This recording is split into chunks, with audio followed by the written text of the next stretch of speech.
I, Vlad von Carstein, welcome thee. The dead do not rest easy. Relentless, implacable, and dreadful. The undead are among the most dangerous opponents in the known world, bound by the will of their vampire. They are a fell and mighty force. They cannot be reasoned with. They cannot be bribed. And they cannot be coerced. They know neither fear nor mercy. They need neither sleep nor warmth, drink nor wholesome sustenance. As they spread across the land, their ranks swell with the corpses and sometimes even the spirits of their slain foes. Today we're diving into the dark and blood-soaked history of one of the most infamous dynasties in the world, the Von Carsteins, and the bloody vampire wars they created. These powerful vampires have left an indelible mark on the world, with their ambition, cruelty, and dark magic shaping the fate of nations. These beings are formidable in combat, with strength and agility that far surpass mortal men. They can raise the dead to serve as their undying armies, and bend others to their will. Among these dark lords of undeath, the Von Carsteins stand out as the most notorious and ambitious. This cursed bloodline has toppled kingdoms and plunged entire regions into chaos. First, we'll focus on the patriarch of this dreaded house, Vlad von Carstein, the herald of the First Vampire War, the one who damned the province of Sylvania to a cursed landscape, and the one who came so close to overrunning the Empire and imposing his will as a vampire emperor.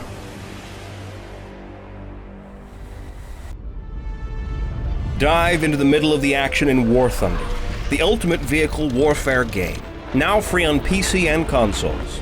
Command a massive arsenal of over 2,500 tanks, aircraft, helicopters, and naval vessels from 10 major nations. The game offers intricate vehicle detail, lifelike graphics, and authentic sound effects, placing you in control of history's mightiest war machines, ranging from biplanes and armored cars of the 1920s to the fighter jets and main battle tanks of today. Experience the in-depth customization system that the game offers, including historical markings, camouflages, and decorations for all types of vehicles, which you can control with your mouse, keyboard, or game controller. When a vehicle is destroyed, War Thunder then reveals the exact impact point and affected components in the amazing X-ray view. Join a global community of more than 70 million players for thrilling PvP battles and unrivaled depth of content. Download War Thunder today for free by using the link in the pinned comment or video description. New players and those who haven't played in 6 months will also receive a massive bonus pack including multiple premium vehicles and an exclusive vehicle decorator, available on PC, PlayStation, and Xbox. Vlad von Carstein was the first vampire count of Sylvania, and the founder of the von Carstein bloodline. He was a figure of legend, a vampire whose cunning and ruthlessness were matched only by his dark charisma. Let us take a moment to have a brief overview of how the vampires came to exist, and how Vlad ended up being one of the most powerful amongst them.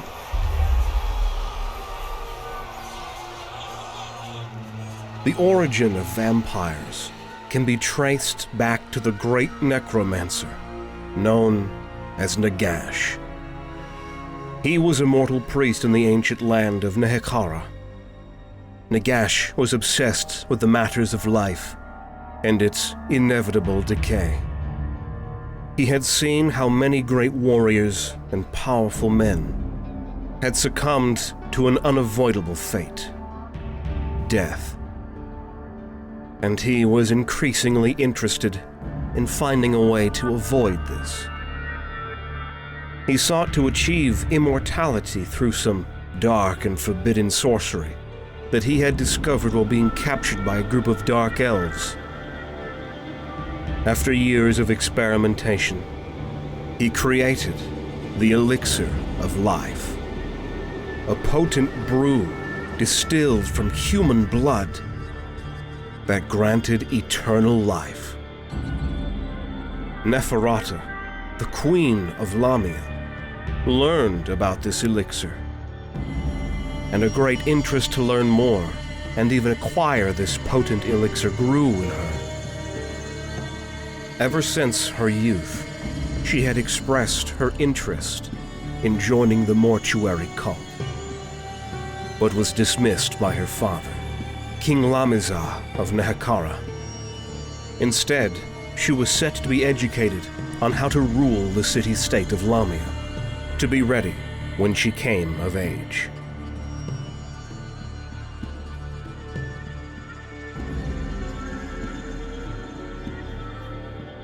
Through political machinations, and under the malign influence of High Priest Wasarin, Neferata managed to get her hands on the most potent of Nagash's books of necromancy, and pursued her own studies in the dark arts.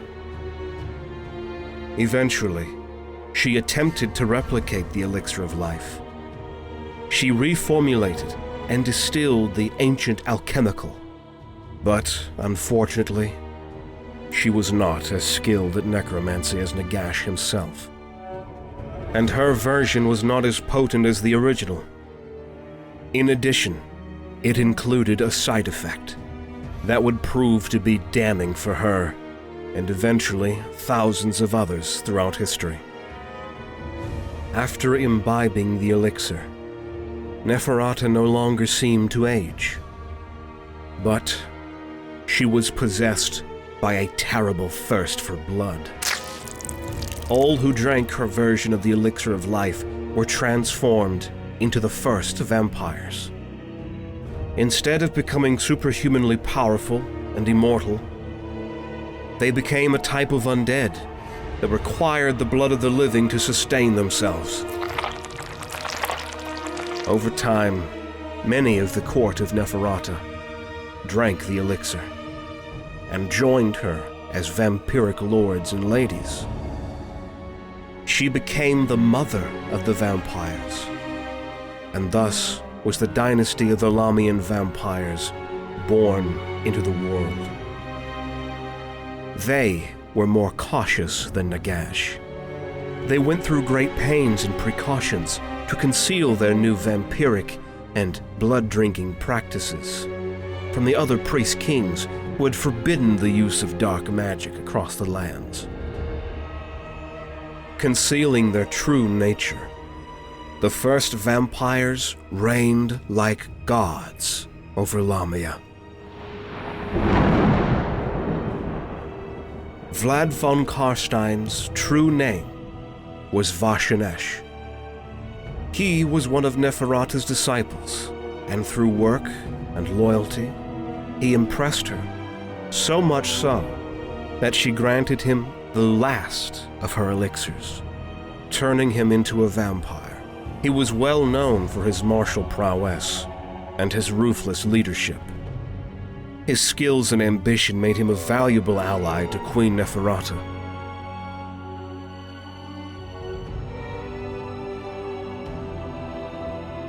As a vampire, Vashanesh's power grew exponentially. He became an unstoppable force on the battlefield. His combat skills, augmented by his newfound immortality and vampiric abilities. He served Neferata loyally, helping consolidate her power in Lamia and expand her influence. However, the reign of the vampires in Lamia was not to last. Gradually, the vampire covens of the city began to grow in confidence, and their excesses only increased. They would not submit to walk the earth like common soldiers, and insisted on being born upon ornate thrones at all times. Hundreds of slaves entered their palaces every day and were never seen again. Their increasing predation and the fear they inspired among the mortal populace eventually led to their downfall. The united armies of Nehekara, led by the priest-kings of Khemri, rose up against the vampires in a bloody and brutal war. Thousands upon thousands of soldiers under the command of the priest-kings fought the armies of Lamia and their vampire overlords. Despite their formidable powers, the vampires were eventually overwhelmed by the sheer number and determination of their enemies. During the fall of Lamia, Vashanesh fought valiantly, but was ultimately forced to flee. The city was sacked, and many of the vampires were killed or scattered across the world. Neferata herself managed to escape, along with a few of her most loyal followers, including Vashanesh.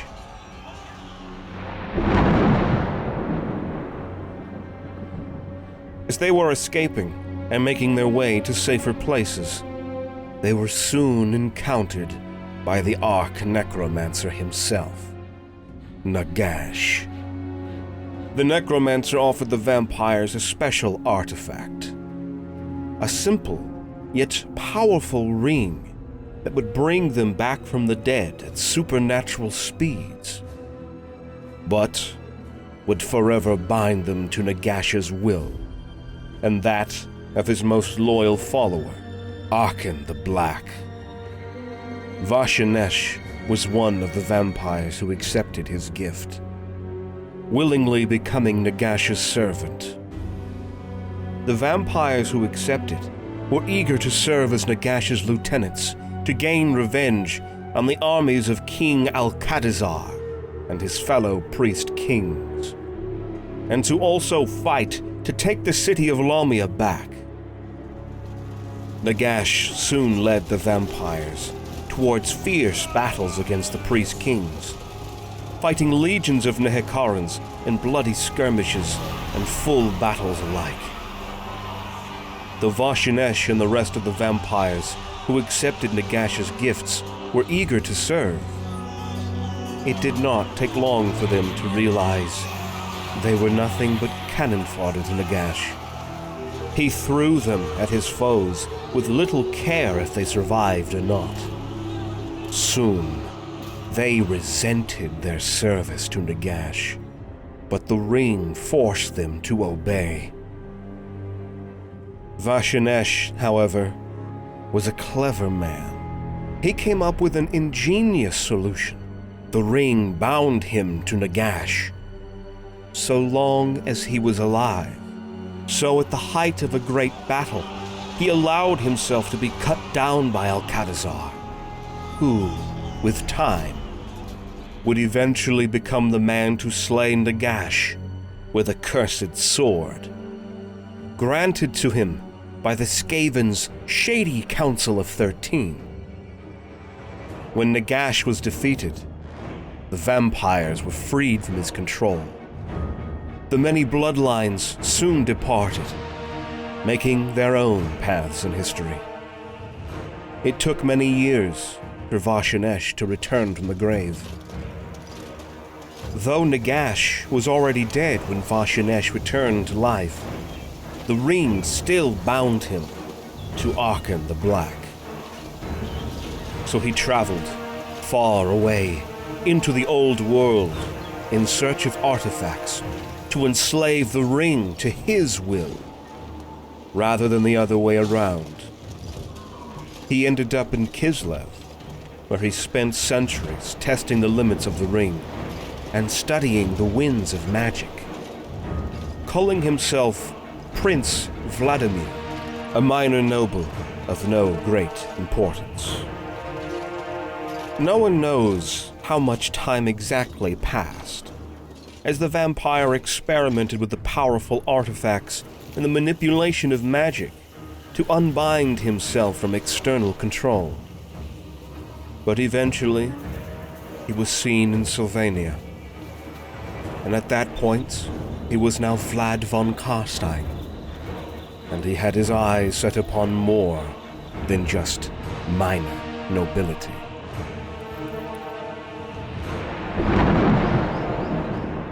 I am Vlad von Carstein. Choose thy words with care. For centuries had Vlad von Carstein sought after satisfying the natural desire for power that all vampires have. For centuries had he hid himself within the many courts of nobles from inside the human nations of Kislev and the Empire. For centuries had he schemed and maneuvered his way to the top. For centuries had he also restrained himself. But no more. In a display of his political genius, Vlad had taken control of the province of Sylvania from the despotic Count Otto von Drac, who upon his deathbed had left no heir but his daughter, Isabella von Drac. Seizing his opportunity, Vlad stormed into their household, Castle Drakenhof, and presented himself to the dying Count and his daughter, citing his many noble antecedents. Soon after, he claimed the wide-eyed Isabella as his bride, and their marriage ceremony took place in the same room where the dying Count rested. Just like that, Vlad and Isabella were in charge of Sylvania. Vlad appeared just as strange as the old Otto von Drac. He never ate in front of his servants. He never traveled. Or, at least he was never seen outside in the daylight. Several of the long-serving keep staff were soon let go, and their places were occupied by enigmatic outsiders. The new Count, Vlad as he's supposedly called, is a mysterious figure. We don't know much about him, and his foreign friends who come and go from the castle give me the chills with their cloaks and hoods. They speak in whispers, their eyes hidden in the shadows of their hoods, and they move through the shadows like ghosts. The castle itself seems more alive at night, with strange lights flickering in the windows and eerie sounds echoing through the halls.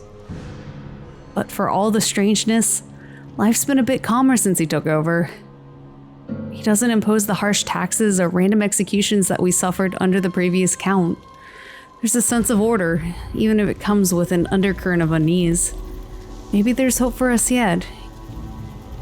The people of Sylvania continued with their everyday lives, disregarding the foreign visitors of the castle, who were often cloaked and hooded, despite the fact that the new Count appeared to be less authoritarian than the previous one.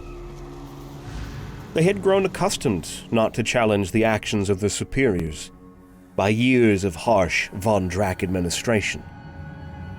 For the poorer classes, the only comfort was that the new Count at least didn't order senseless killings or demand outrageous taxes just for the sake of it. He ruled from Castle Drakenhof, the ancestral seat of power for the rulers of Sylvania. The castle is a massive Gothic structure built from black stone, giving it a menacing and somber appearance.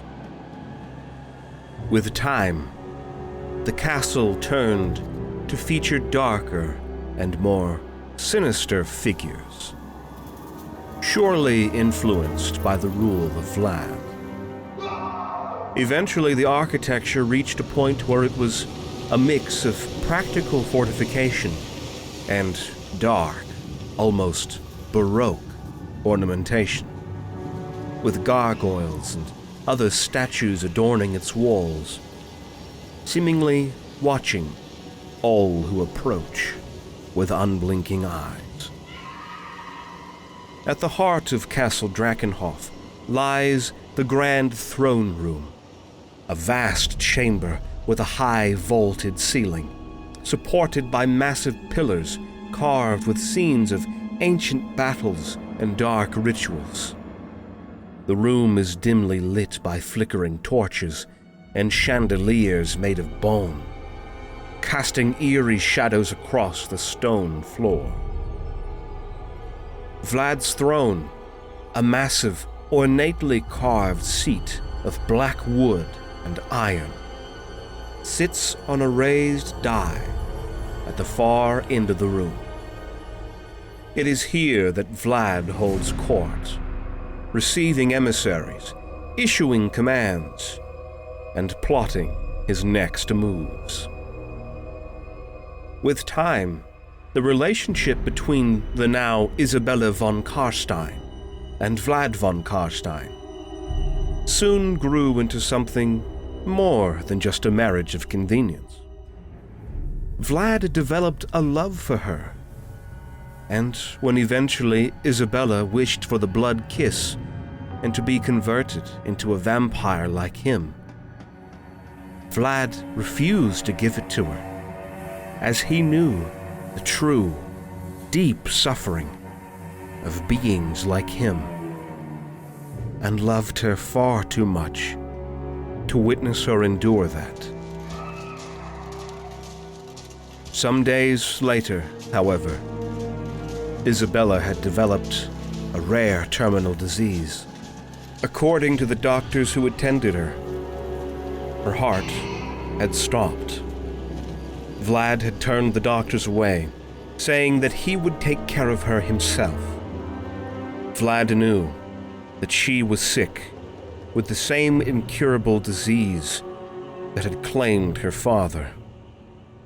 With much pain, Vlad had no choice but to turn his lover into a vampire, saving her life, but at a great cost. Isabella declared herself fully recovered when she emerged in front of her people 3 days later. But from then on, she remained frail and pale, only emerging from her chambers by moonlight. With Sylvania under his iron grip and Castle Drakenhof secured as his seat of power, Vlad von Carstein's ambitions grew ever grandiose with time. His marriage to Isabella von Drac had not only solidified his claim to the region, but also brought him a devoted and cunning partner. One who he loved. Now united in their eternal bond, Vlad and Isabella became a formidable force, their combined power and influence unmatched.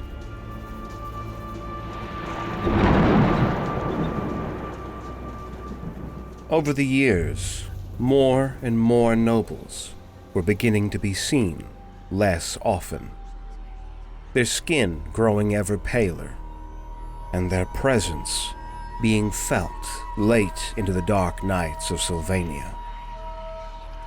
Accidents of all kinds happened all the time in the province.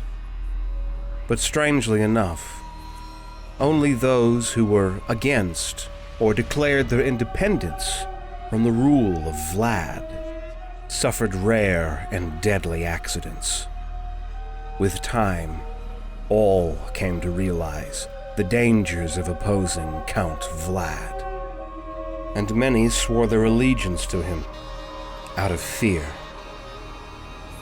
Slowly but surely, priests of Sigmar and of Mor began to withdraw from the province, being cast out, chased away, or assassinated. In less than a decade, Vlad had established a stronger hold over Sylvania than the Elector Counts had over the entire empire. We have much to discuss, and thou art most welcome. Some people from outside the province even said that Vlad should actually be seated on the imperial throne because of his success as a ruler.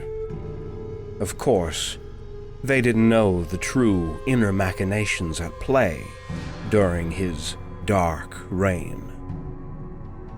But worse was to come for Sylvania. A mysterious disease, similar to the one that had afflicted Isabella and her father, began to strike the other noble families. Soon enough, every major castle in Sylvania was inhabited by nocturnal, pallid individuals who ruled mercilessly and arrogantly. The number of missing people increased exponentially, leading to the establishment of grim watchposts along the borders, restricting movement in and out of Sylvania. The sickness led many peasants to abandon their faith in the gods and turn to the cult of the arisen dead. The temples of the old world pantheons were desecrated and closed. Without proper burial rites, the bodies of the dead piled up along the roads, their tormented spirits left to roam without rest. The architecture of the region changed too over time, displaying ornaments and designs that referenced death. The greatest sign of the impending darkness came in the year 2000 of the imperial calendar, when a massive warpstone meteorite destroyed the Ostermark capital, Mordheim. Once a pious city, Mordheim had become a cesspit of decadence and corruption. The meteorite left shards of warpstones scattered across the ruins, attracting various claimants to the imperial throne and nobles who had sent mercenary companies to gather the mysterious stone, hoping to manipulate its false properties of healing or turning lead into gold. Vlad von Carstein quickly took advantage of this chaos. While others sought the warpstone for their personal gain, Vlad sent his dark minions into the ruins to collect as much of it as possible for grander ambitions. It would be another decade before the strange seeds harvested from that blighted city would bear fruit.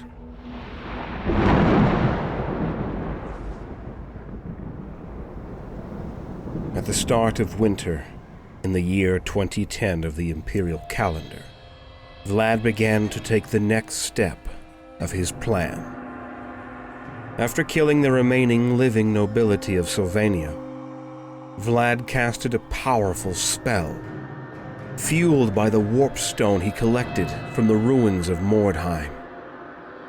The spell flowed over the unguarded cemeteries of the Gardens of Mor, and in an instant, all throughout the province, the dead began to stir and rise from their resting places.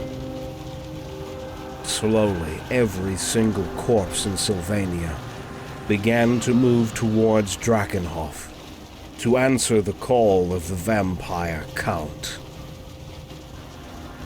With this, Vlad managed to bring the dead of the province back to life as a horde of putrid slaves under his command.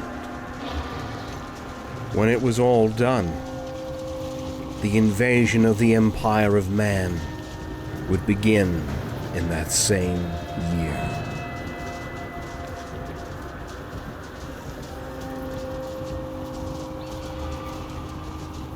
Stefan Fischer, a witch hunter, was one of the very few to escape the cursed Sylvania. As he fled the province, he was picked up by a roaming band of vampires that sought to join the growing vampiric host of Vlad von Carstein, but was saved by a detachment from the army of Ottila III, Elector Countess of Talabecland. The armed force was sent to investigate the growing threat. All of this necromantic activity had not gone unnoticed. They were all warned of the upcoming danger by the witch hunter, who then joined the main army, led by General Hans Schleifen, to face the growing undead force. As the undead forces crossed the River Ster, they were met by the valiant and courageous men sent by Ottila at the Essen Ford, in what would become the first battle of the Vampire Wars. The undead horde blackened the horizon with its numbers. The cursed army marched slowly, their formations suffering catastrophic losses, with volleys of crossbow bolts and gunpowder fire tearing holes in the incoming mass of bodies. But still, the necromantic powers commanded by Vlad and his thralls was too much, resurrecting every single loss they suffered, marching onwards without stopping. As the heavy Imperial cavalry struck the undead ranks, Vlad sprung his trap, encircling the exposed Imperial infantry with the heavily armed Drakenhof Guard, leading a charge of Black Knights and Wraiths, crushing the Imperials.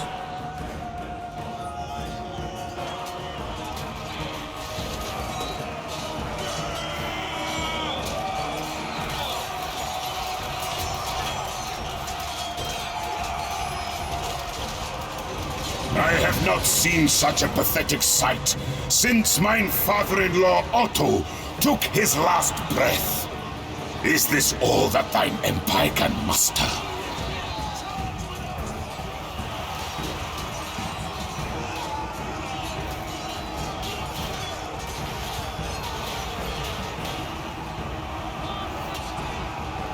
The war continued for another 40 bloody years after the events at the Essen Ford. Wherever Vlad and his army went, their dark shapes put an aura of death and despair upon the Empire. The lands they traversed were left in ruin, villages and towns emptied of life, their inhabitants either slaughtered or risen to join the ranks of the undead. The sky seemed perpetually overcast during these dark times. Throughout the war, Vlad employed dark magic and necromancy to devastating effect. His mastery over the winds of Shaiish, the lore of death, allowed him to summon and control vast armies of the dead. Entire cemeteries and burial grounds were emptied of their occupants, who rose to serve their dark master. His lieutenants, powerful vampires in their own right, led sorties and raids deep into Imperial territory, spreading terror and chaos. The thought of the undead army choking the Empire sent shivers down my spine. I fled to Altdorf, believing it would be safe, but now I see the fears in everyone's eyes. Every night, we hear rumors of villages falling, and the cries of those who barely escaped the clutches of Vlad's minions.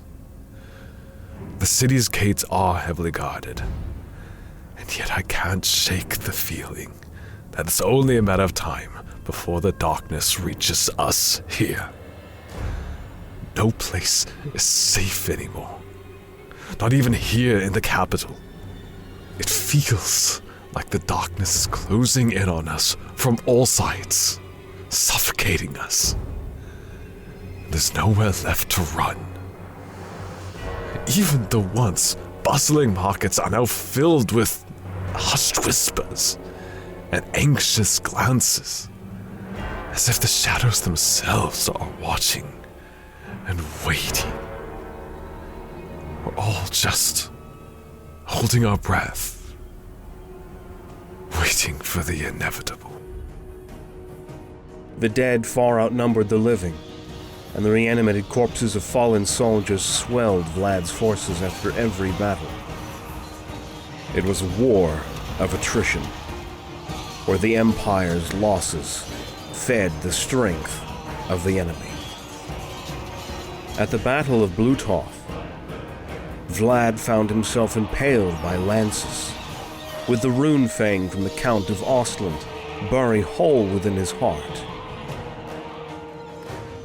And yet he reappeared 3 days later to execute the prisoners in Bluthof. Whilst at the town of Bogenhofen, he led his undead army to victory after being decapitated by a cannonball only hours before.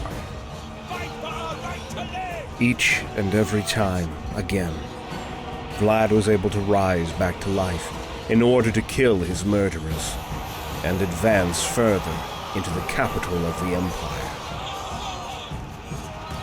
The Grand Master of the Order of the White Wolf himself, Jarek Kruger, had killed Vlad von Carstein in battle, only to be turned into a vampire by the Count as a grim revenge only a year later.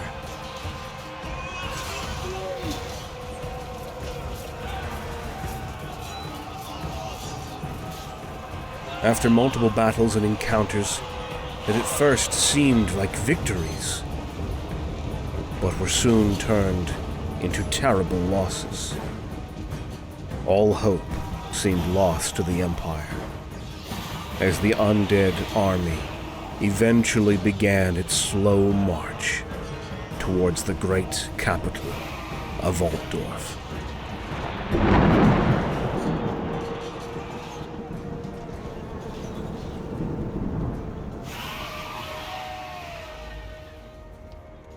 When the army of the dead arrived in Altdorf, capital of the Empire, Vlad gave his ultimatum: open the gates and serve him in life, or continue to fight and serve him in death.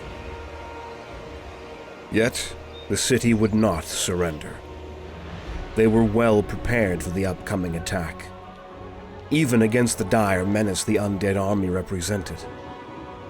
They had manned the walls and prepared as much as they could for the siege. The Grand Theogonist, Wilhelm III, High Priest of the cult of Sigmar, isolated himself within the catacombs of the Cathedral of Altdorf to pray. When he emerged once more, he claimed that the Empire would be saved. Felix Mann, the greatest thief of the age, was a prisoner of the Empire. But during this dire situation, he had been given an offer to go on the most dangerous mission of his life, or to be executed for his crimes. And so, Felix Mann had departed for Vlad von Carstein's encampment. In the middle of the night, the thief managed to slip past the undead encampment with stealth and treachery. His mission: to steal the magical ring from Vlad's finger. Felix Mann succeeded on his mission, and then he disappeared into the night. It is said that Mannfred Von Carstein was the one that orchestrated this move, in order to steal the power of the vampire Count. Being unable to challenge Vlad himself, he chose to betray him, using his own twisted methods, and revealed the source of Vlad's immortality to Wilhelm. When Vlad von Carstein realized his ring had been stolen, he ordered an immediate attack on the city. He was beyond enraged, and he threw everything he had against Altdorf. The undead army advanced under the burning will of the vampire count. And great siege towers made of bone and flesh, held together by dark magic, lumbered forward to the city walls in a slow but inexorable advance. My sword thirsts, and so it shall be slaked in the blood of living fools that think to challenge the might of Von Carstein. Let the slaughter begin! The walls of Altdorf were manned by swordsmen, and the gates had been reinforced. The capital of the Empire would try to hold back the tide.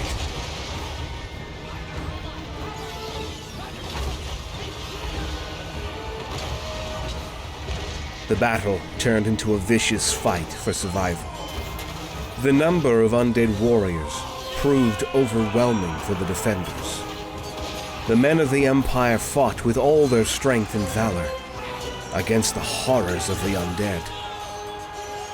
The sight of fallen brothers in arms being reanimated into half-dead monsters was terrible for the living soldiers' morale. The shambling corpses of their friends and comrades, now twisted into grotesque parodies of life, struck fear into even the bravest hearts. Time was vital, and with each passing minute, more men fell to the tide of death that the vampire count had brought upon the capital of the Empire of Man.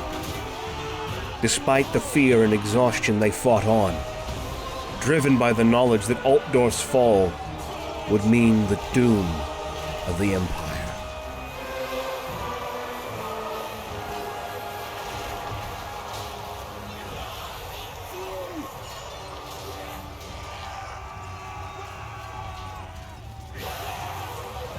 Vlad personally fought his way into the city, slaughtering all in his path. At the center of the vast struggle that engulfed the city, the Grand Theogenist clashed with Vlad Von Carstein. Holy hammer against magical blade. After intense fighting, Vlad gained the upper hand. Wilhelm became tired, while the vampire did not. The vampire count eventually overcame him. Sensing that the end was near, and with his final dying breath, Wilhelm III charged his foe headlong and flung himself and Vlad over the battlements. The two fell together on a wooden spike at the wall's foot. Without the protection from his magical ring, Vlad von Carstein screamed in pain. This time, impaled in place, his body twitched and flailed until finally, Vlad von Carstein had died. With the Count killed, the armies of undead began to fall apart, the dark magic that sustained them fleeing from their bodies. The siege had to be lifted when the rest of the vampire counts began to fight amongst themselves for control of the crumbling army. Unable to face eternity without her husband, Isabella von Carstein impaled herself on a stake and withered into a pile of dust. Vlad's corpse was buried face down in a coffin.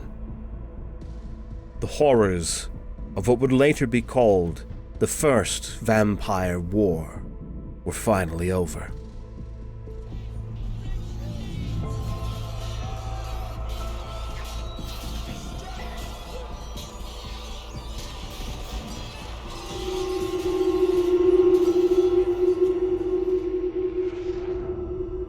Konrad von Carstein was not like his predecessor. Where Vlad had been a master tactician and a ruler with a dark charisma, Konrad was a brutal and sadistic madman, driven by bloodlust and an insatiable desire for power. His erratic and tyrannical rule turned Sylvania into an even greater hellscape, where fear and chaos reigned supreme.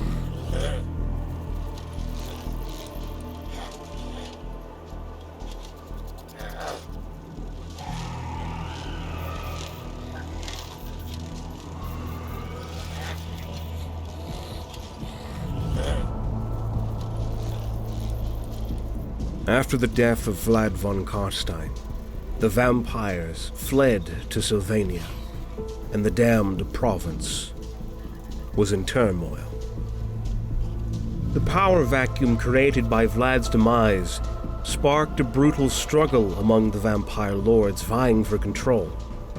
This indirectly gave the Empire of Man a relative time of peace, a much-needed time for recovery. In Sylvania, 5 claimants emerged, each seeking to dominate the cursed land and assert their rule over the undead hordes.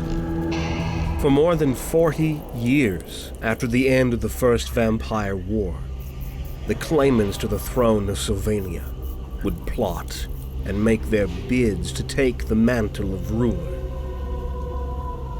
The 5 claimants to the throne of Sylvania were powerful vampire lords, each with their own followers and strongholds. They included Mannfred Von Carstein, a cunning and ambitious vampire. Mannfred was perhaps the most intelligent of the claimants. He sought to continue Vlad's legacy through guile and dark sorcery. Fritz von Carstein, known for his cruel and sadistic nature, Fritz relied on fear and intimidation to command loyalty. Fritz von Carstein eventually lost his life in combat when making the careless decision to besiege the mile-tall fortress city of Middenheim. Hans von Carstein, a former general under Vlad, Hans had significant military experience and a disciplined following. When Konrad provoked a fight with Hans about who was the toughest of them, Hans lost his life. Peter von Carstein, a master of necromancy, Peter sought to dominate Sylvania with his magical prowess. One night, a spiteful witch hunter named Helmut van Hal, a distant descendant of the vampire himself, killed Peter in his coffin. Mannfred von Carstein is alleged to have contributed to his demise, but these are only rumors, and as for Mannfred himself, it is said that he vanished from Sylvania following Peter's passing, making Konrad the undisputed ruler of Sylvania. Konrad von Carstein, the most violent and unpredictable of the claimants. Konrad's approach was straightforward, but brutal. Konrad von Carstein was not the most obvious choice for leadership. Unlike some of the other claimants, he lacked the strategic brilliance and charismatic leadership that Vlad had exemplified. Instead, Konrad was driven by an insatiable thirst for blood and a deep-seated insanity that made him unpredictable and extremely dangerous.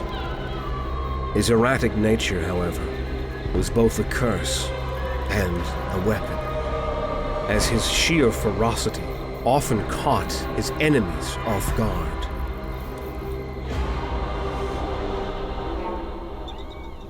Unlike other vampires who retained some semblance of their humanity, Konrad embraced his monstrous nature completely.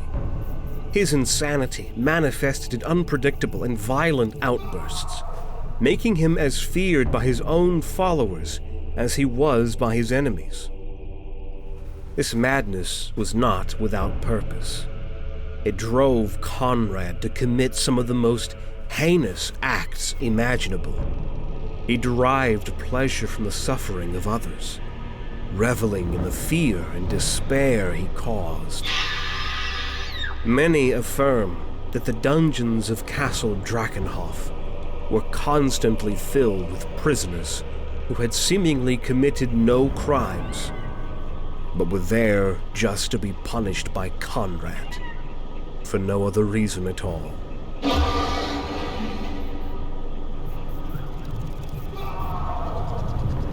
Others say that all the cats in Konrad's realm were to be used as target practice by his crossbowmen, as ordered by the cruel vampire. And he allegedly did this more than once.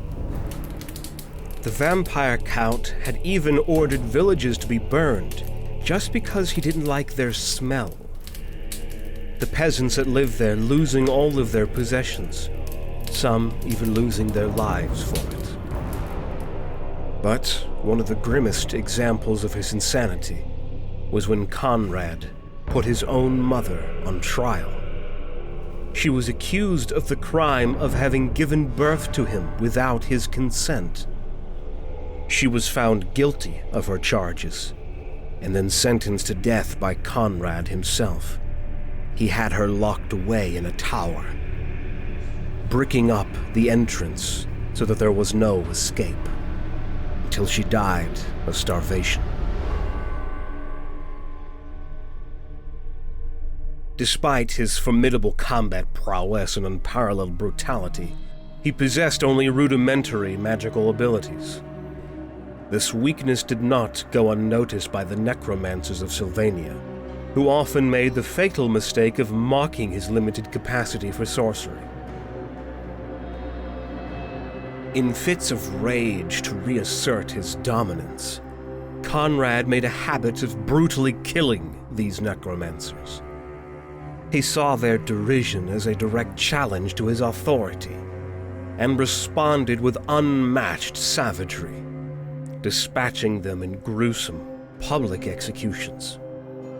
These acts served as both a grim warning to others who might question his power, and a demonstration that, while he may lack in magical prowess, his reign of terror is unassailable through sheer violence and fear. In this way, he managed to get the allegiance of many other necromancers that swore to serve him, most likely out of fear more than anything else.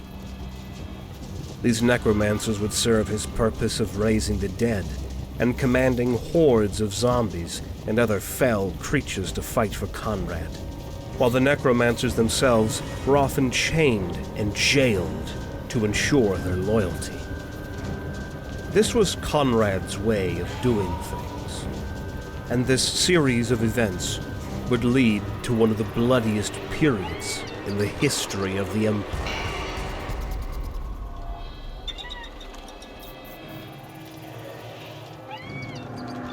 Konrad von Carstein's motivations for plunging the Empire into the chaos of the Second Vampire War were driven by insatiable bloodlust. Unlike Vlad, whose ambitions were rooted in a calculated vision of a vampire-ruled empire, Konrad's intentions were far more chaotic and driven by his madness. His deep-seated need to assert his dominance and punish those who had mocked his limited magical prowess fueled his rage and desire to demonstrate his superiority through sheer brutality.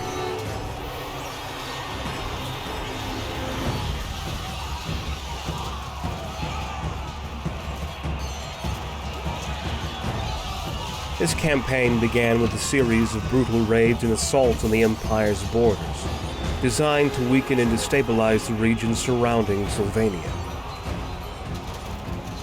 His forces, comprised of undead legions and vampire thralls, swept across the Empire's frontier settlements with terrifying speed. Villages were razed, and their inhabitants either slaughtered, or worse, turned into undead minions.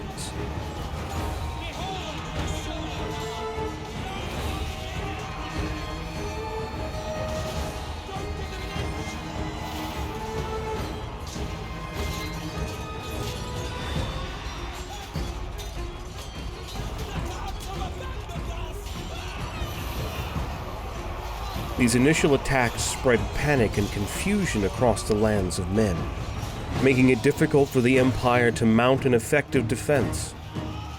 Konrad employed terror tactics to instill fear in the hearts of the living, leaving gruesome displays of his victories as stark warnings to those who dared resist.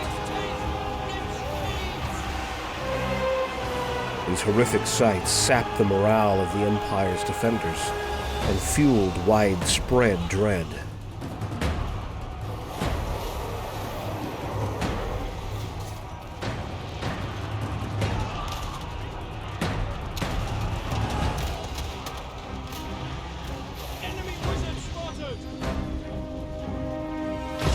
Eventually, Konrad was up against a formidable Averlander force at Kleiberstorm, who were supported by a sizable battery of long-range artillery.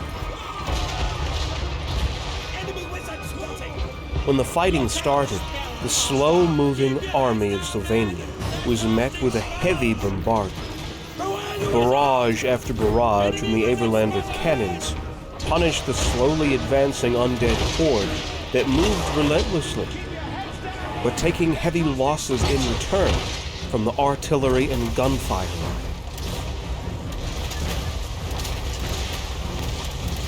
In desperation, Konrad threatened his necromancers to keep his undead army together and moving forward with their dark magic. After his imprisoned wizards agreed to accept his offer of riches and influence, they jointly let loose a scourging wind that hit the Averland army.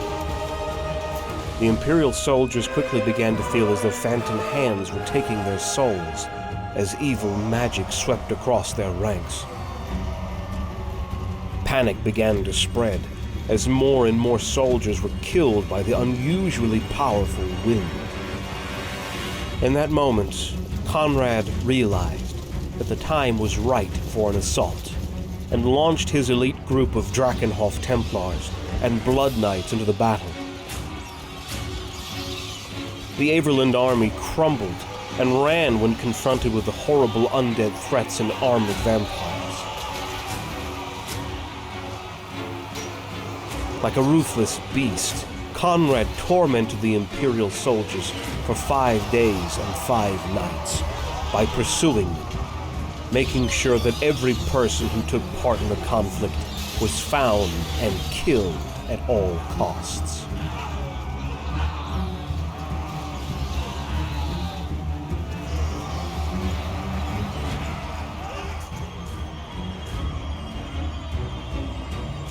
After his brutal battle against the Averlanders, Konrad turned his attention to another formidable foe, the dwarfs.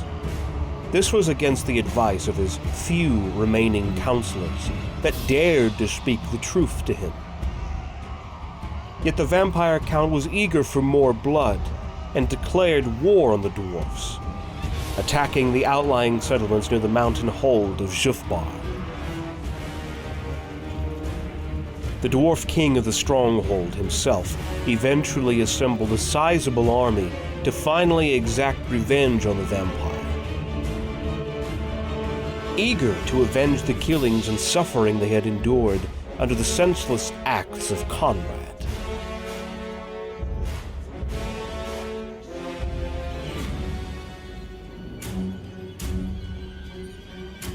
The two armies clashed at the town of Noctoffen.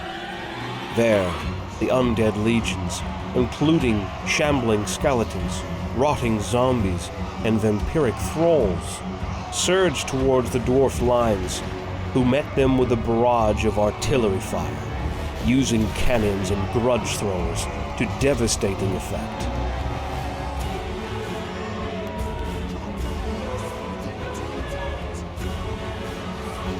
The initial wave of undead was almost completely destroyed, but Konrad, undeterred, pressed the attack directly towards the right flank with relentless ferocity until the undead hordes reached the dwarf lines.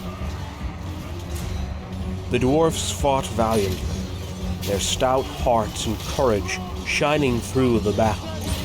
The runesmiths counter the necromantic spells of Konrad's enslaved necromancers with relative ease, so the undead were shattering, and some even wandered aimlessly until collapsing, without the dark magic needed to properly sustain them.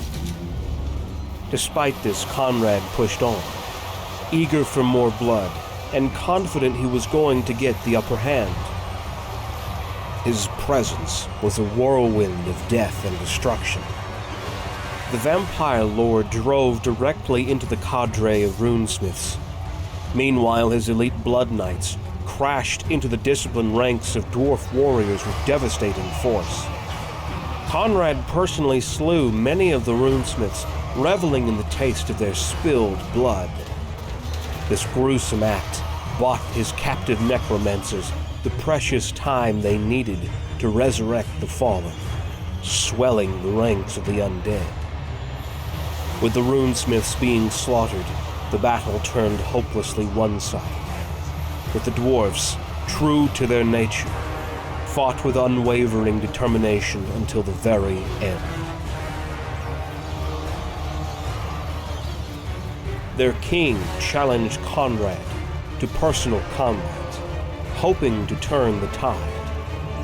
But instead of accepting the challenge himself, Konrad dispatched Valak Harkon, the Grand Master of the Blood Knights, to face the Dwarf King. With relative ease, the Grand Master slew the Dwarf King, gorging himself on the royal blood in a display of vampiric arrogance and power. Within the next hour, the last of the dwarf defenders would be dead. Konrad von Carstein's unwaveringly vicious assault with his undead forces was so relentless that the three claimants to the imperial throne were compelled to put aside their differences and unite. Faced with a common enemy, these rivals combined their armies into a single, formidable force. At the Battle of the Four Armies, the three imperial grand armies stood together against Konrad's undead horde just outside the fortress city of Middenheim. This battle would become infamous for the great betrayal enacted by the imperial leaders. Emperor Ludwig and Empress Ottila IV, despite their supposed alliance, vied to assassinate each other during the heat of battle. This treacherous act not only jeopardized their united front, but also forced the remaining imperial nobles to seek a new leader to command their coalition. A conclave of the Elector Counts convened in Averheim to deliberate on a suitable candidate. They eventually selected Helmut of Marienburg, who seemed a promising choice to become the new emperor. However, as support for Helmut grew within the council hall, a bizarre and horrifying turn of events occurred. Helmut began to act erratically, his behavior becoming increasingly strange. Suddenly, in a moment of grotesque horror, Helmut's skin started peeling off, and one of his eyes popped out of his skull.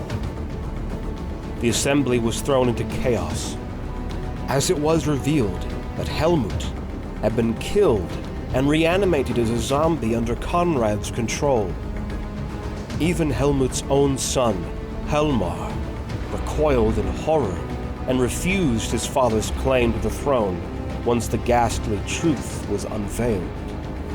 This shocking event underscored Konrad's malevolent cunning and further plunged the empire into disarray.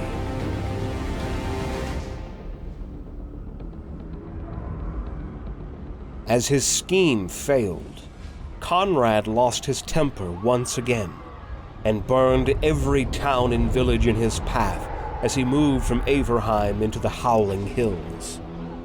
His necromancers, still chained, were working at their limits to sustain the ever-marching undead hordes and the bloody campaign that had claimed uncountable lives. The Empire reeling from the relentless assaults of Konrad's undead legions, knew that a decisive confrontation was inevitable. At last, in the spring of 2121 of the Imperial calendar, the Elector Counts and the Dwarf Lords, who had been victims of the undead army, banded together to stop Konrad's cruel invasion. With haste, Konrad charged headlong into the fully formed armies of the Elector Counts and the Dwarf Warriors, led by the dwarf hero Grufbad. This would be later named the Battle of Grim Moor. The initial clash was fierce. The Empire's artillery roared to life, hurling shot and shell into the ranks of the undead. But for every reanimated corpse that fell, another seemed to take its place. State troops and knights charged into the fray. The ground quickly became a quagmire of blood and mud as the battle raged on.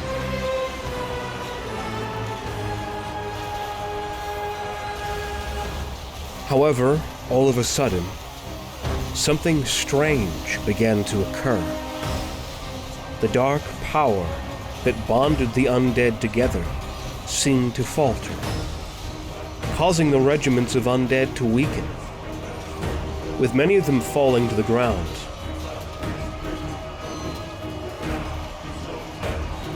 At last, it became clear that Konrad's necromancers had betrayed him at the most crucial point.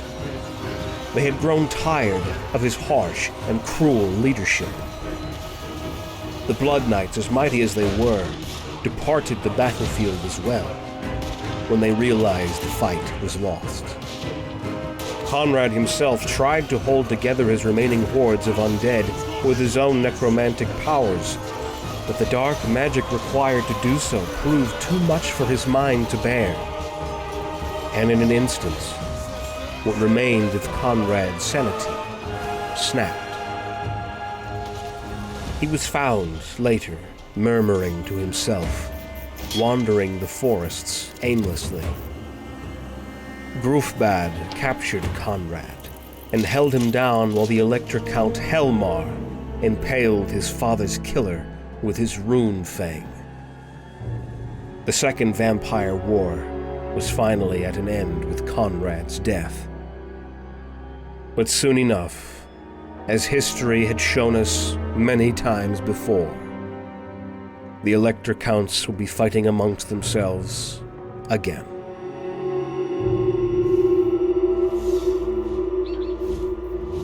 Mannfred's origins are shrouded in mystery, much like many of the vampire lords of Sylvania. Born into the Von Carstein bloodline, Mannfred displayed an early aptitude for learning and a fascination with the arcane arts. Even as a mortal, he was drawn to the forbidden knowledge of necromancy and the secrets of undeath.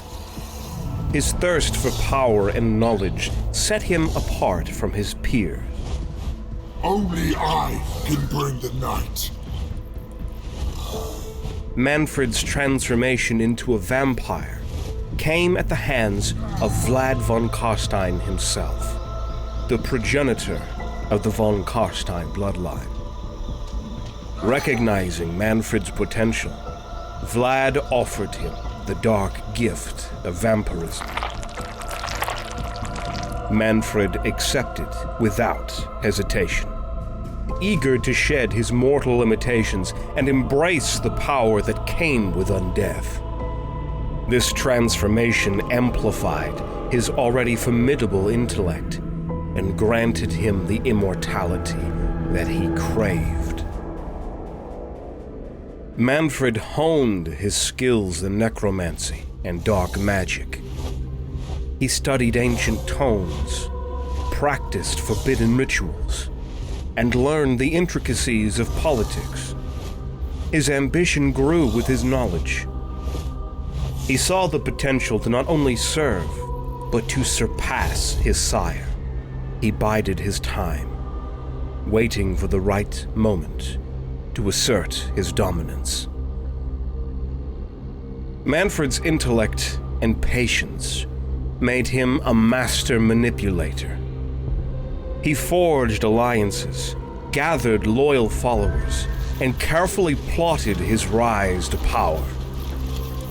Unlike Konrad, who relied on brute force, Mannfred's approach was one of strategy and subtlety. He understood the value of knowledge and used it to his advantage, whether through dark sorcery or political maneuvering. The death of Vlad von Carstein during the First Vampire War created a power vacuum in Sylvania.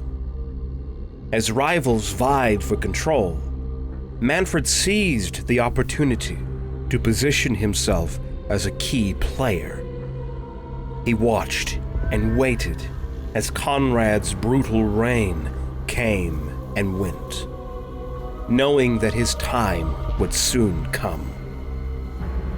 With the demise of Konrad and the end of the Second Vampire War, Mannfred emerged from the shadows.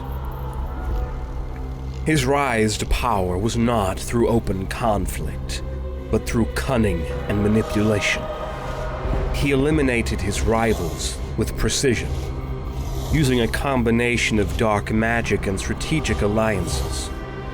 Mannfred's ascent was marked by calculated moves, each one bringing him closer to his goal of ruling Sylvania.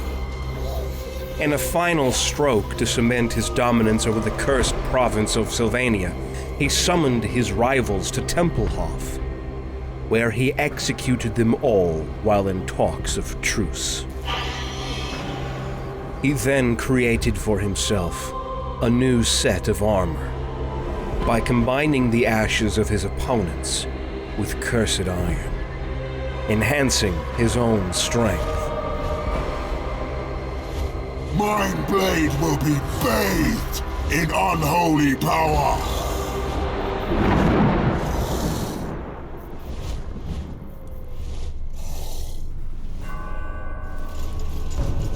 With his position as the undisputed ruler of Sylvania firmly established, Mannfred von Carstein turned his attention to expanding his influence beyond the borders of his dark realm. His ambition knew no bounds. He was set to achieve what Vlad and Konrad could not. He would become not the greatest vampire count, but the greatest vampire emperor. Mannfred's command over necromancy allowed him to raise legions of undead with terrifying efficiency.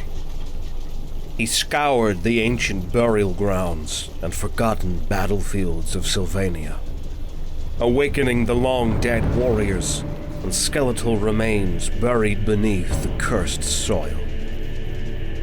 His dark magic seeped into the very earth, pulling forth an unending tide of zombies, skeletons, and other undead horrors. The sight of these reanimated corpses, driven by Mannfred's will, was enough to strike fear into the hearts of even the bravest souls. They shall know a true deity. I am a god. Let thy grave bound and thy living worship me. Mannfred the wise, Mannfred the unliving, Mannfred the merciless. In the notorious Winter War of the year 2132 of the Imperial calendar, Mannfred von Carstein crushed several hastily assembled Imperial armies that dared to stand in his way. His victories were swift and decisive, each one building upon the last, spreading a wave of fear across the land. Those that oppose me will die. The undead fear nothing. Yet you have much to fear. For I am the true and rightful ruler of the Empire. My brave corpses will make a fine addition to my army.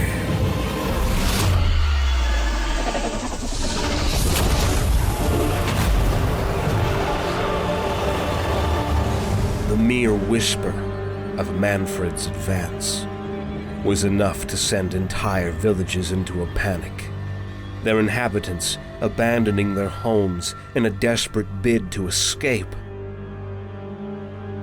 Tragically, many of these fleeing villagers succumbed to the brutal winter, their bodies left to freeze in the unforgiving snow.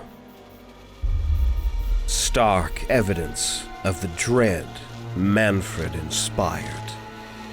I've heard the rumors, and now we as a family face a choice. The choice no one should have to make. If we stay, we'll soon face the undead horrors that march upon us, and there'll be no mercy in their cold, dead eyes. But if we flee into the winter, we risk freezing to death or starving in the snow. What hope is there for us? And the very air we breathe carries whispers of our doom. I've taken my loved ones and fled, praying for a miracle in this bleak, unforgiving world.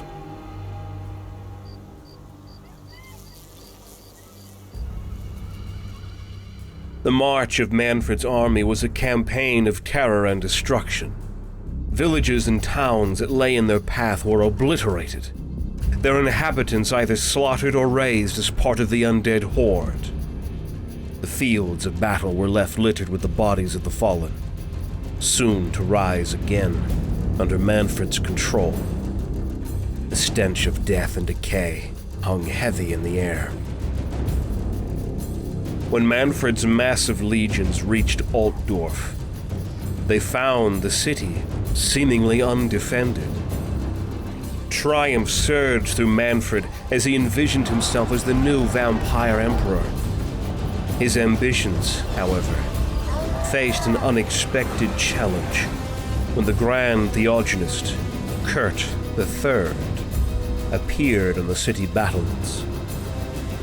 The High Priest of Sigmar had unearthed the dreaded Liber Mortis from the deepest locked vaults of his temple and began reciting the great spell of unbinding from its ancient pages. As the incantation progressed, Mannfred felt his control over his undead minions wane. His once formidable army began to crumble to dust before his very eyes. Realizing the dire situation, Mannfred ordered a hasty retreat. Undeterred by this setback, Mannfred was determined to play the long game if necessary. He had done so successfully until this point, and his plan of conquest would still be carried through. He marched his army along the River Reich, heading downstream towards the port city of Marienburg. Along the way, he captured several large vessels, which he then manned with the reanimated corpses of their crews. Mannfred's initial plan was to lay siege to the port city, and then sail his zombie fleet through Marienburg's primary rivers and canals, attacking from the river ports to split the city in half. In desperation, the entire city was roused to its defense, and the first undead assault on the ports was successfully repulsed. Unable to secure a beachhead within the riverways, Mannfred shifted tactics and began constructing massive siege towers and catapults on the outskirts of the city. However, scouts soon reported that a massive Imperial army was pursuing them from Altdorf. Realizing that victory in this siege was impossible, Mannfred once again ordered a swift retreat.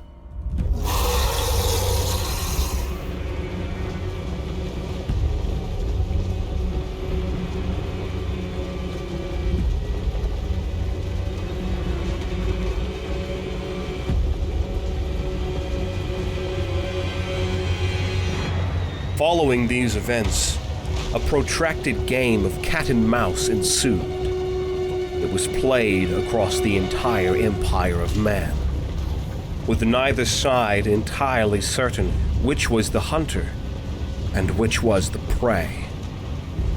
Thus, the Third Vampire War had begun.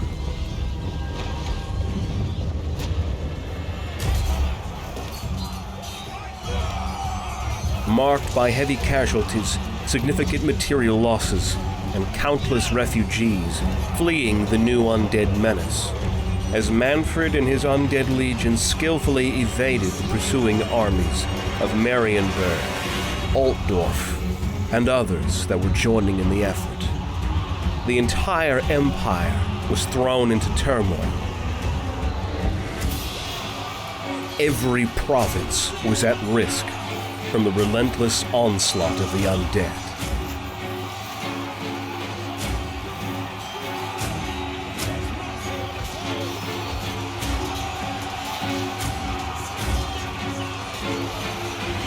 At a location named Horstenbach, the army of Ostermark managed to intercept and eventually surround the vast host of undead legions commanded by Mannfred.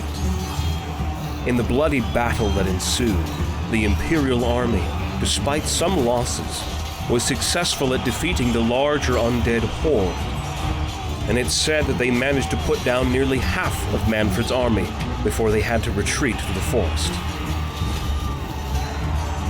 Having his army reduced by that much would have been a tremendous blow to any conventional military, but Mannfred's force was different. Within a month, he had marched to the town of Felf and seized it entirely, creating a new army there with fresh bodies. When the army of Ostermark, having tracked and pursued Mannfred, arrived at Felf, the mighty vampire count received them with fresh troops and then bested them by unleashing a terribly powerful magical spell that killed entire regiments of the valiant men of Ostermark. Then, in a macabre display of horrific power, he reanimated the bodies of all that were slain, filling up even more of the ranks of the undead horde. Yet despite this victory, many more battles would follow. And in many of the fights, it would be the Empire who would take the upper hand. Through whispers and rumors in fortifications, town halls, taverns, and inns around the provinces, it was known that the Vampire Count had to retreat not only once, but twice to his own controlled province of Sylvania to avoid total defeat. Yet as surely as the undead hordes were being cut down, especially because the Empire by this point had developed specialized tactics and spells to counter the undead legions more effectively, thanks to the lessons learned during the First and Second Vampire Wars.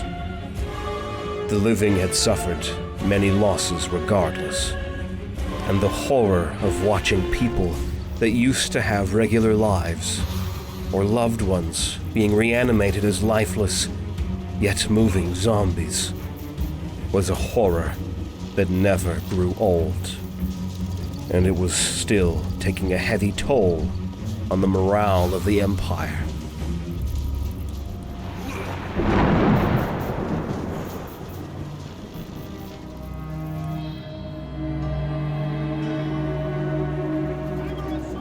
Determined not to repeat the mistakes of the First and Second Vampire Wars, the Elector Counts and Major Nobles swore a truce among themselves, vowing to set aside their differences until the dire menace posed by Mannfred Von Carstein was eliminated. United in their resolve, they began to scour the Sylvanian woods in search of the Vampire Count, intent on putting him down once and for all. Recognizing the severity of the threat, even the High King of the Dwarves sent a force to aid in the fight against the vampire, whose onslaught had claimed many dwarf lives as well. Must pay. Blood was spilled, and thousands of lives were lost in the many battles that followed. Each clash leaving a scar on the land and its people. The conflict ranged from small skirmishes over strategic resources, such as precious supply routes and fortified positions, to full-scale battles where entire armies contested the dominion of key regions. Villages were razed, forests became grave sites, and rivers ran red with the blood of the fallen. The war against the vampires was gruesome and relentless, marked by nightmarish horrors and savage combat.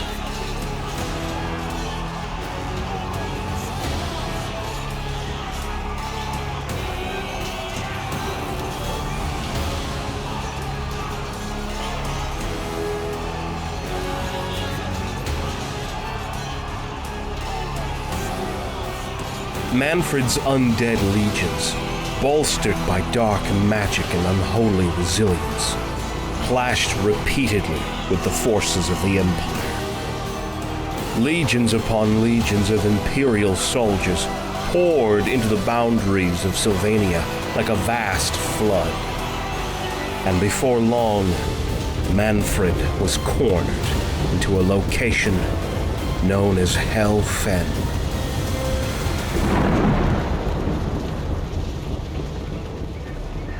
In the swampy lands of Sylvania, known as Hell Fen, Mannfred had raised thousands of bodies from the depths of the murky waters and the lands nearby.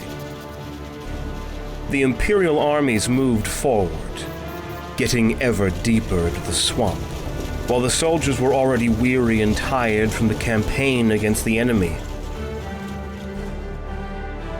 The dwarf army, sent by the High King, was also closing in on Mannfred. The Imperial armies, having pursued Mannfred Von Carstein and his undead legions across the breadth of the Empire, had finally cornered him in the marshes of Hell Fen. The forces of the Empire, a coalition of troops from various provinces, were led by some of the most esteemed military commanders of all time. Knights in shining armor, battle-hardened state troops, and elite units of great swords assembled, their banners fluttering in the cold, damp wind. As the Imperial army trudged through the mire, grasping hands from the chill waters dragged soldiers down to their doom. While at night, watchmen and sentries were lured to their deaths by flickering ghost lights. Nearly a quarter of the Empire's pursuing army died in Hell Fen before they even saw battle. But they persisted and managed to get into position. The men that still yet lived watched with growing concern as more and more of Mannfred's warriors slunk their way out of the forest and began to form into regiments in complete silence. No order was shouted, no trumpet bayed. They all moved in a cold and lifeless coordination, commanded by the dark magic that Mannfred possessed. The vampire count had good reason to be confident. His army outnumbered the Imperial forces facing him, and the dwarves were still some distance away. Knowing it would be harder to face both armies together, he decided to attack quickly. Dawn broke, cold and gray. The Battle of Hell Fen was about to begin. Arise, grave-bound. I command thee to attend. I should be Emperor, I will be Emperor. Bring thy swords. Go, my minions. Reap death. Dance the dance macabre. Mannfred's first target was to attack the right flank of the Empire's army, attempting to seize their position. But the Empire's Black Guard were protecting that flank. Standing in tight ranks, the Imperial defenders endured even as wave after wave of horrors washed upon their defenses. Within minutes, the men were knee-deep in a twitching mound of body parts, for the unliving were relentless in their pursuit, and filled the voids left by their incapacitated comrades. For each Black Guard that fell, at least a dozen of the lumbering zombies fell alongside them. In grim silence, they continued their bloody work and held the line. Messengers soon brought word the dwarf allies had finally arrived. They had marched day and night to reach the battle and would relieve the Empire's left flank. With his reserves depleting and the dwarfs fast approaching, Mannfred was left no choice but to march his army to the center. The undead army moving across the field was vast. Blocks of skeletons and zombies marched in unison without stopping. A detachment of spearmen and crossbowmen from the Empire marched forth in an effort to hold the upcoming horde. The spearmen were only a few ranks deep, and they faced uncountable skeleton and zombie regiments. Their orders were to hold the undead as long as possible. This thin line was dubbed the Forlorn Hope. We were about a quarter of a mile behind the Forlorn Hope. All we saw were their backs, braced with their spears held over their heads and the shoulders of the men in front. First, the crossbowmen opened fire, then the archers. Sterland ordered the archers to shoot fire arrows at the bat swarm. They hated fire, because fire cleanses. We knew when the undead hit the Forlorn Hope, because the line buckled. We saw those men strain with every sinew to hold them back. By the gods, how they fought! Though they suffered greatly through the continual onslaught, the spearmen, the Forlorn Hope, managed to hold the line. But suddenly, Mannfred decided to tip the balance, and the undead turned and marched away, leaving the Forlorn Hope to cheer their victory. But from the bulk of the retreating hordes of undead, Mannfred himself appeared, leading a charge of black knights, riding undead steeds, fast approaching the still celebrating soldiers.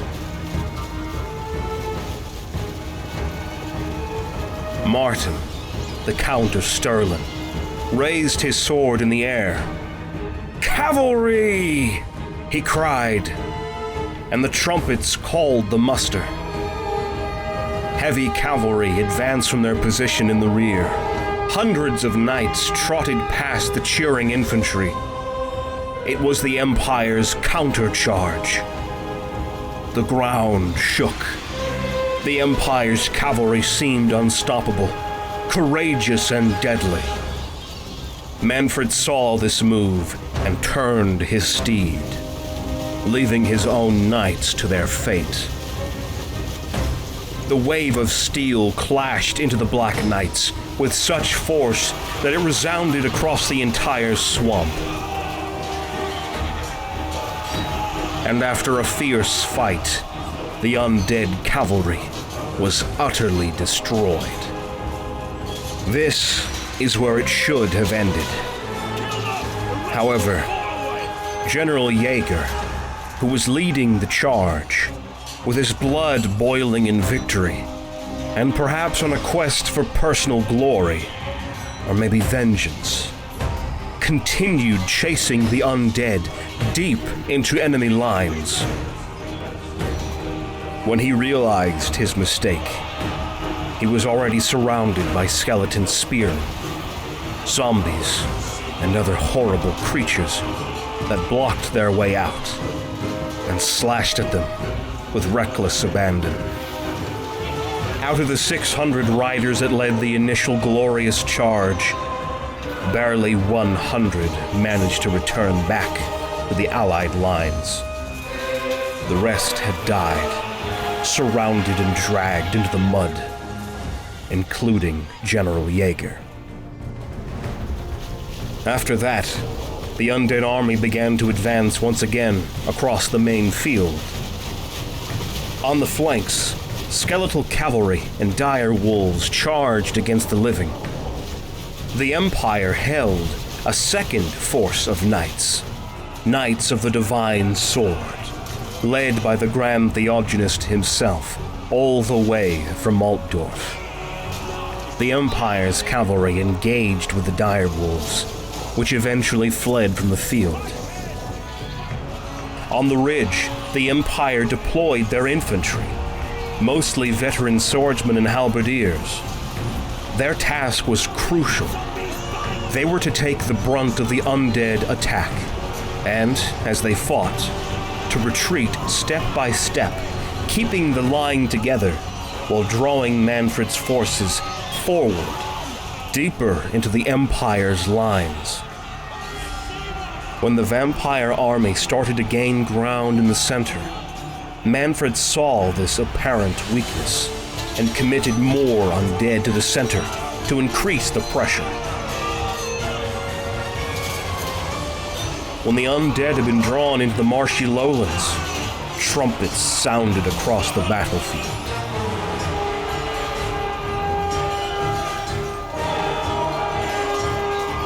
The heavy infantry and skirmishers poured out from behind the Empire lines, attacking the skeletons at the flanks.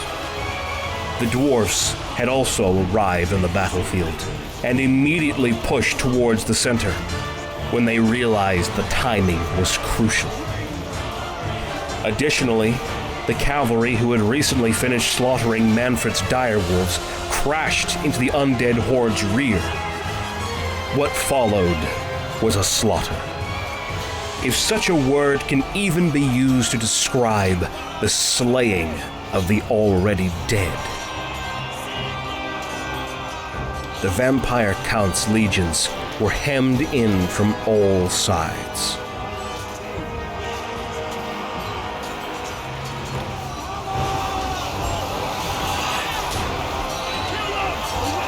Mannfred saw that victory was beyond him, and so he attempted to flee.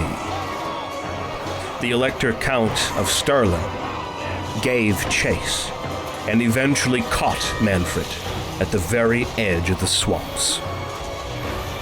Mannfred, exhausted from the battle, and with his powers depleted from controlling such a vast undead army, was struck down by the Elector Count's rune fang. The vampire's mangled corpse sank into the depths of the swamp. And despite a long search, neither man nor dwarf ever located Mannfred's body. So it was that the reign of Mannfred, the last of the Von Carsteins, was over.